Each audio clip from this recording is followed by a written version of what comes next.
నమస్తే welcome to TS three news నేను Srujana icon star Allu Arjun star director Atlee combination లో తెరకెక్కుతున్న భారీ పాన్ ఇండియా చిత్రం రాక గురించి మరో ఆసక్తికరమైన వార్త సినీ వర్గాల్లో హాట్ టాపిక్ గా మారింది.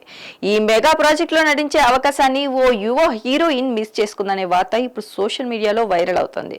ప్రస్తుతం భారీ స్థాయిలో రూపొందుతున్న ఈ సినిమాలో దీపికా పదుకొనే, రష్మిక మందన, మృణాల్ ఠాకూర్, జాన్వీ కపూర్ వంటి స్టార్ హీరోయిన్లు కీలక పాత్రలు పోషిస్తున్నట్లు సినీ వర్గాలు చెబుతున్నాయి. ఈ నేపథ్యంలో తాజాగా జరిగిన ఇదేయం మురళి సినిమా ఈవెంట్ లో పాల్గొన్న దర్శకుడు అట్లీ ఒక ఆసక్తికరమైన విషయాన్ని వెల్లడించారు.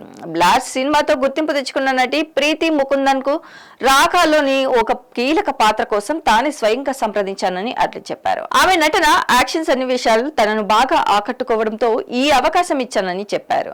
అయితే ఇప్పటికే ఇతర సినిమాల షూటింగ్ తో ప్రీతి బిజీగా ఉండడంతో డేట్స్ సర్దుబాటు కాక ఈ ప్రాజెక్ట్ లో నటించలేకపోయిందని తెలిపారు. దీంతో ఆమె చేయాల్సిన పాత్రలోకి మలయాళ నటి ఫెమినా జార్జ్ ను ఎంపిక చేసినట్లు అట్లీ వెల్లడించారు. ఇప్పుడు ఈ విషయం మీద అల్లు అర్జున్ అభిమానులు సోషల్ మీడియాలో స్పందిస్తున్నారు.